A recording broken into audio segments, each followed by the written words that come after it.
नारायण भगवान की वर्णानामर्पसंहारां रसानां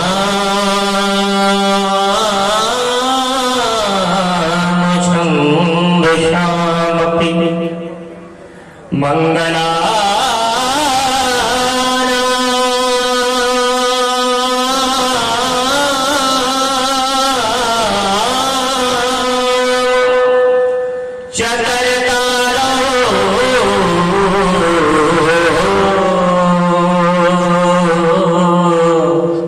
वंदे वाणी विनायतो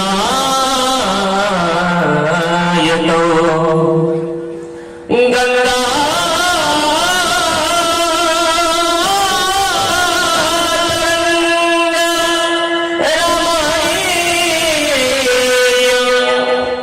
जटातला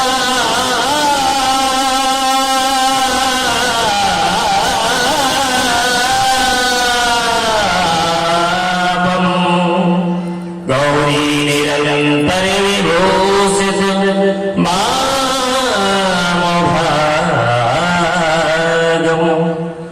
नारायण प्रियम अनंग मदापहारम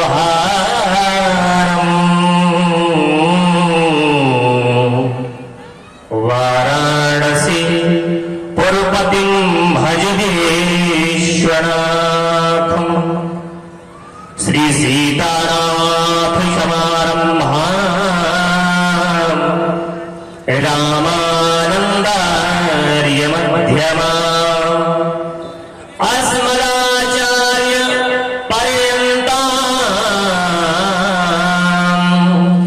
वन्दे श्री गुरु परम्पराम् उल्लङ्घ्य सिंहो सलिलं सलीलं यासोऽपि वह्निं जनकात्मजाय आदाय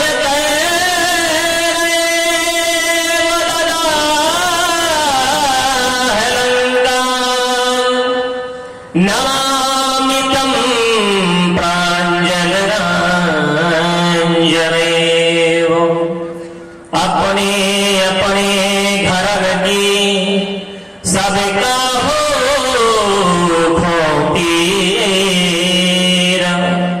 उन्हें पीर शबु भरन की सुधन्य धन्य रघुवीर एक घड़ी आधी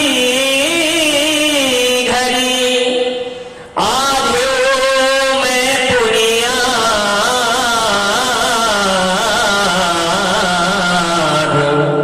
तुलसी संगति साधु की हरे कोटि अपराध। बोलिए यज्ञ नारायण भगवान की। बस जयकारा लगाते जाइए, बाकी तो हम सब कुछ कहेंगे ही, है ना। सिया रामचंद्र भगवान की, श्री काशी विश्वनाथ अन्नपूर्णा भवानी मैया की,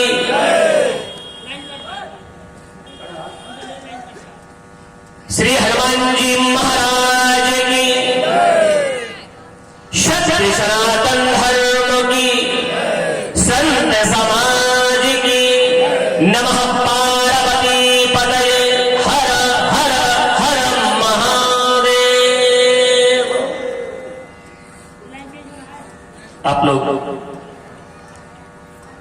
थोड़ा देर बस बैठे रहिए, यज्ञ नारायण भगवान के चरणों में संतों की महिमा गाओ, थोड़ा सा ध्यान भगवान के श्री चरणों में। इसके बाद अवश्य आपको प्रसाद वितरण होगा और आप लोग भंडारा पाके जाइएगा, ठीक है ना। लाइन कट रहा है कि लाइन फट रहा है, क्या हो रहा है बेटा? हो गया? ऐसा तो नहीं कि बीच में बोलने में फिर कटने फटने लगे। परम पूज्य प्रातः स्मरणीय मेरे सारा सर्वस्व मेरे प्राणाधार अखिलेश्वर विश्वेश्वर उमा महेश्वर श्री काशी विश्वनाथ बाबा अन्नपूर्णा भवानी स्वयं स्वरूप में प्रतिष्ठित श्री रुद्र महादेव के इस पावन मंडप का विग्रह मानकर करे काशी विश्वनाथ भवानी की वंदना करो। श्री सीताराम जी के चरणों का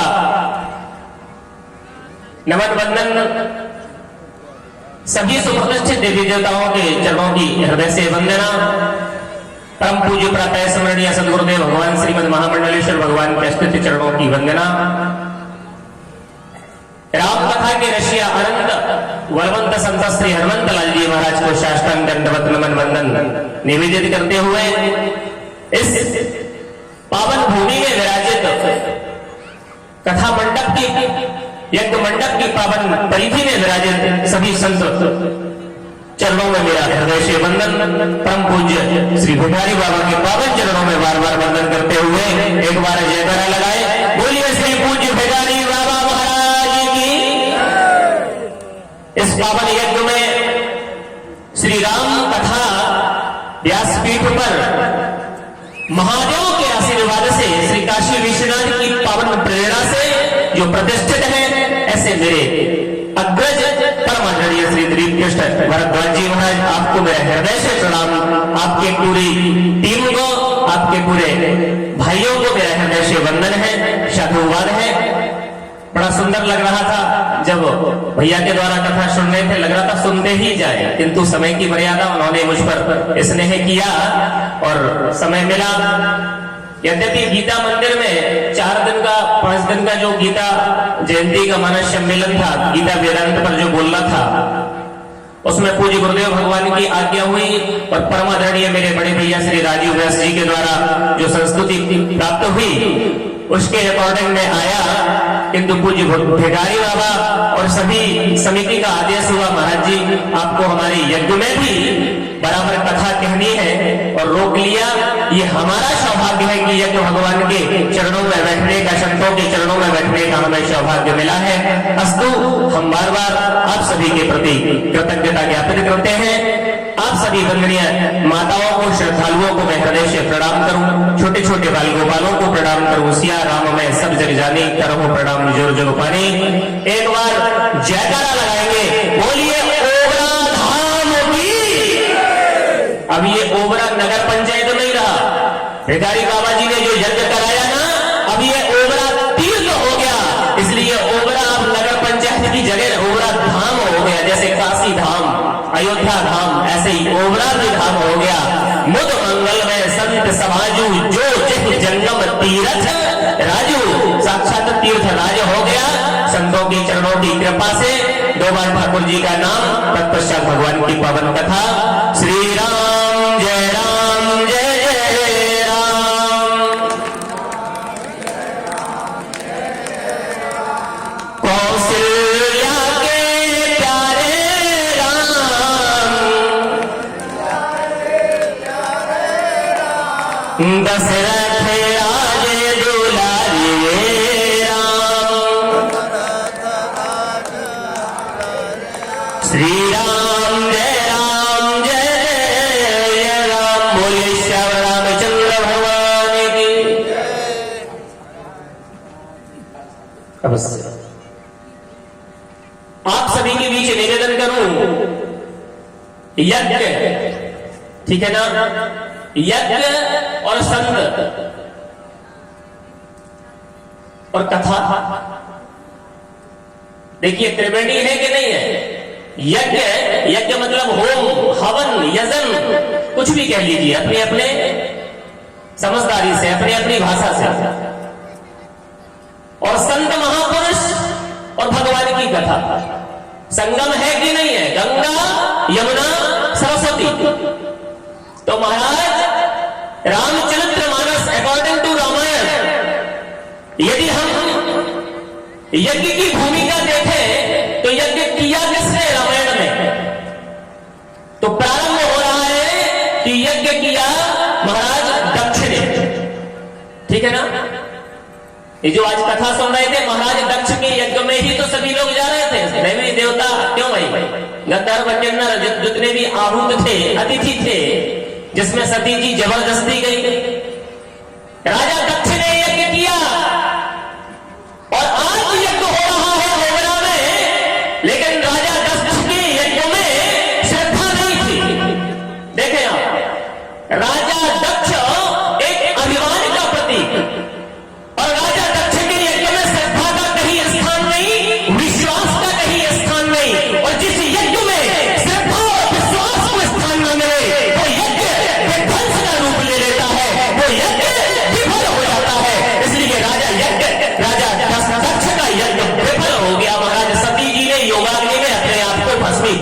दिया। आप कह सकते हैं महाराज तो फिर यज्ञ सफल कौन होता है? यज्ञ की फलश्रुति हमें सफलता में कैसे परिणति मिलेगी? तो जिस यज्ञ में महादेव का विश्वास और भवानी की श्रद्धा जुड़ जाती है, वो जीवन सफल हो जाता है, वो भूमि सफल हो जाती है, वो यज्ञ सफल हो जाता है। इसलिए इस रुद्र महायज्ञ में पूज्य भिखारी बाबा जैसे संतों की श्रद्धा और विश्वास आप सभी भक्तों का जुड़ा है। इसलिए आपकी श्रद्धा और विश्वास से यह यज्ञ सफल होगा और हनुमान जी महाराज इसको परम साफल्य में परिणत करेंगे। गोस्वामी जी ने रामचरितमानस में प्रमाण दिया है, भवानी शंकर वंदे श्रद्धा विश्वास रूपिणौ। आज सती जी को मरना क्यों पड़ा? जिस समय कुंभ ऋषि के आश्रम में भोलेनाथ और माता सती पहुंचे तो पूजे ऋषि अखिलेश्वर जानी और साथ में कौन थी? संग सती जननी Bhavani. First impression is the last impression. Sati ji जब आश्रम में कुंभ ऋषि के प्रवेश कर रही है तब कुंभ ऋषि को लगा कि ये तो जगत जननी आई है, लेकिन जब जगत जननी स्वरूपा सती का सम्मान हुआ, लेकिन सती जी ने जब भगवान की कथा को दिग्भ्रमित कर दिया, जब सती जी ने भगवान की कथा पर आक्षेप कर दिया, भगवान के ऊपर उंगली उठा दी, कहीं फिर उन्होंने कहा जग जननी भवानी वाला पावर खत्म हो गया महाराज। इसीलिए भगवंत की कृपा भी तब मिलती है जब आपके जीवन में श्रद्धा बनी रहे। तो वही सती जो संशय का स्वरूप है और वही सती जब मरने के बाद पार्वती बन जाती है तो उनके जीवन में श्रद्धा शराबोर हो जाती है। वही सती अब पार्वती बनकर के श्रद्धा स्वरूपी गोस्वामी तुलसीदास जी ने वंदना करी है, भवानी शंकर वंदे श्रद्धा विश्वास रूपिणौ। आज जब हमारे जीवन में श्रद्धा आ जाती है और हमारी श्रद्धा विश्वास रूपी शंकर के चरणों में समर्पित हो जाती है, वही हमारे जीवन का यज्ञ सफल हो जाता है, वही हमारे जीवन का यज्ञ सफल हो जाता है। आज पार्वती को भोलेनाथ प्राप्त हो गए। हाँ, यह तो हो गया महाराज आज की कथा का पृष्ठभूमि। आगे यज्ञ किसने किया? जहां संतों के यज्ञ की बात आती है तो रामचरितमानस का एक ऐसा विलक्षण संत, उस महापुरुष ने भी अपने जीवन में कई यज्ञ किए और ऐसे संत का नाम विश्वामित्र जी महाराज। और गोस्वामी जी लिखते हैं, क्या लिखते हैं ध्यान से सुनिए। विश्वामित्र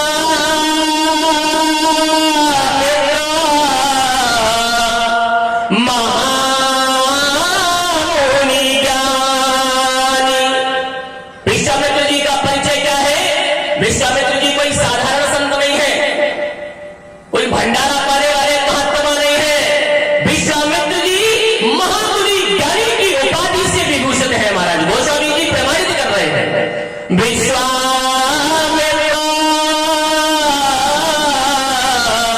महामुनि ज्ञानी। और रहते कहां है? बस ही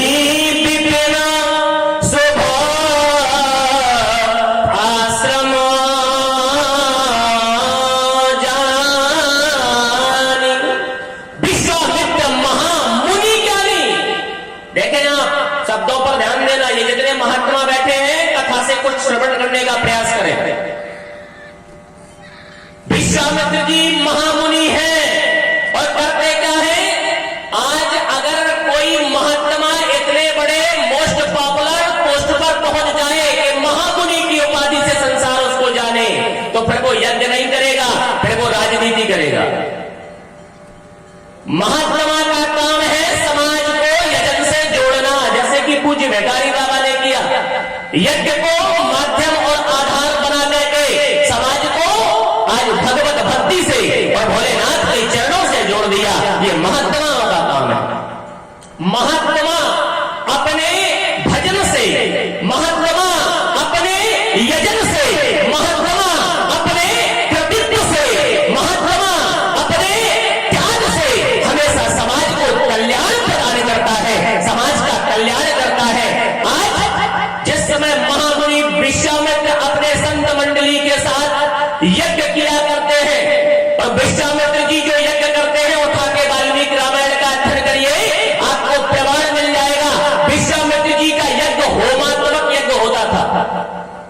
ये जो होम होता है ना, होम का मतलब आहुति। जिस यज्ञ में आहुतियां हो, श्री राम कथा ज्ञान यज्ञ, ये ज्ञान यज्ञ है कि नहीं महाराज? भगवान की कथा ज्ञान यज्ञ है, लेकिन जो यज्ञ मंडप बना करके वैदिक मंत्रों के द्वारा होमात्मक जब हम संस्कृति देते हैं तो उसको होमात्मक यज्ञ कहते हैं, जहां अग्नि में आहुतियां दी जाए मंत्रों की। आज विश्वामित्र जी जब यज्ञ कर रहे हैं, अपने साधु मनीषियों के साथ आहुतियां दे रहे हैं, तो उसी समय हमारे महामुनि विश्वामित्र के यज्ञ में राक्षसी प्रवृत्तियां विध्वंस मचा रही है। महामुनि विश्वामित्र के यज्ञ को विध्वंस करने का राक्षसी प्रवृत्तियां, निशाचरी प्रवृत्तियां कुत्सित प्रयास कर रही है। मैं एक बात आपको कहूंगा, जिस समय महात्मा विश्वामित्र का यज्ञ विध्वंस किया जा रहा ताड़का सुबाहु मारीच के द्वारा, क्या उस समय राजा दशरथ चक्रवर्ती की उपाधि पर नहीं थे? क्या उस समय राजा जनक नहीं थे? क्या उस समय बड़े बड़े पौरुषवान राजा महाराजा नहीं थे? लेकिन उन राक्षसी प्रवृत्तियों के विरोध में किसी राजा महाराजा ने उंगली नहीं उठाई, न किसी राजा महाराजा को चिंता हुई कि समाज में हमारी संस्कृति पर आक्षेप हो रहा है। ये पहले से ही चला आया महाराज, ये कोई आज 2022 और कलयुग की बात नहीं है। सतयुग से, त्रेता से, द्वापर से लगातार हमारी धर्म संस्कृति पर आक्षेप और कुठाराघात होता आया है। लेकिन याद रखना, उस समय भी राजे महाराजे थे, उस समय भी बड़े बड़े पद और पावर वाले लोग थे, लेकिन किसी ने हमारे यज्ञ को, किसी ने हमारी धर्म संस्कृति को बचाने का प्रयास नहीं किया। अगर किया हो तो उठा करके रामायण प्रमाण बता दीजिए। जब जब धर्म में संकट आया, जब जब समाज में संकट आया, जब जब हमारी सनातन संस्कृति को धूल भूषित किया जाने लगा, तब तक न नेता को चिंता होती है, न विजेता को चिंता होती है, न अभिनेता को चिंता होती है। तब तब चिंता अगर होती है तो धर्म संस्कृति की चिंता केवल महात्मा को होती है। और आज महात्मा के रूप में विश्वामित्र जी को यज्ञ और संस्कृति की चिंता होने लगी। बोलो, होने लगी कि नहीं? आज तक ओबरा के इतिहास में बता दीजिए, कौन से नेता ने यज्ञ करवा के दिखा दिया है? कोई जिले के अंदर कि जो यहां 10 दिन रह करके यज्ञशाला में बैठ के स्वाहा स्वाहा कर चुका हो? कभी नहीं हो सकती चिंता। महाराज, धर्म संस्कृति की चिंता तो केवल संतों को होती है, भिखारी बाबा जैसे महात्माओं को होती है। इसीलिए ये धर्म महात्माओं के अस्तित्व पे टिका है। मैं एक बात कह देना चाहता हूं, जब जब समाज में संकट आया, जब जब धर्म संस्कृति में संकट आया, नेता भले ही चुप रहे, अभिनेता भले ही चुप रहे, समाज के बड़े बड़े पावरफुल व्यक्ति भले ही चुप रहे, लेकिन ऐसे विरोधियों से, ऐसी आताताई प्रवृत्ति वालों से हमारा महात्मा न कभी डरा है, न कभी झुका है, न कभी झुकेगा। आज महात्मा विश्वामित्र को यज्ञ की रक्षा की चिंता हुई तो गाधी तनय मना चिंता व्यापी। क्यों महाराज? जब ताड़का सुबाहु ने यज्ञ को विध्वंस किया तो महात्मा को चिंता हुई कि नहीं हुई? विश्वामित्र के अलावा बताइए किसी और को टेंशन हुई हो कि हमारा यज्ञ नुकसान हो रहा है ना? तो गाधी तनय कौन है? महाराज विश्वामित्र। मन चिंता व्यापी, और क्या चिंता? कि हरि बिन मरहि नन से चर पापी। आज महाराज हमारे भिखारी बाबा भी समाज की कुरीतियों को खत्म करने के लिए, समाज के बेमनुष्यता को खत्म करने के लिए, ये बेमनुष्यता भी तो एक समस्या है, समाज की कुरीतियां भी तो एक समस्या है, ये आपसी बंटवारा, ये जातिवाद, ये वर्गवाद, ये क्षेत्रवाद, ये पार्टीवाद, ये जो आपस में हम टुकड़ों टुकड़ों में बंटते जा रहे हैं, ये संत हमेशा चाहते हैं कि हमारा समाज वसुधैव कुटुंबकम के रूप में रहे। संत हमेशा चाहते हैं कि हमारा समाज और राष्ट्र एक होकर के रहे। इसीलिए ये यज्ञ कराए जाते हैं, इसीलिए संत हमेशा समाज के भलाई के लिए ऐसे यज्ञ और धार्मिक कार्य ठीक है ना? नहीं तो बांटने वाले तो बहुत हैं, बांटने वाले बहुत हैं। वो कहते हैं तुम हमारी में भग जाओ, तुम हमारी में आ जाओ, हम तुमको इतना देंगे, तुम हमारे को शामिल कर लो, हमें ज्वाइन कर लो ना। एक बात बताएं, समाज का मार्गदर्शन करने वाला महात्मा सदा से समाज को एक सूत्र में पिरोने का प्रयास करता आया है। आज भी यदि विश्वामित्र जी को समाज की और राष्ट्र की चिंता ना होती तो वो ताड़का से कह देते कि ठीक है, तुम हमसे कंप्रोमाइज कर लो, हमें परेशान मत करो, हम तुम्हारी पार्टी में हैं। क्यों महाराज? आज जिसके ऊपर आफत आती है ना, वही दल बदल लेता है कि अब हमारे ऊपर जांच बैठने वाली है, पार्टी में शामिल हो जाओ। हाँ?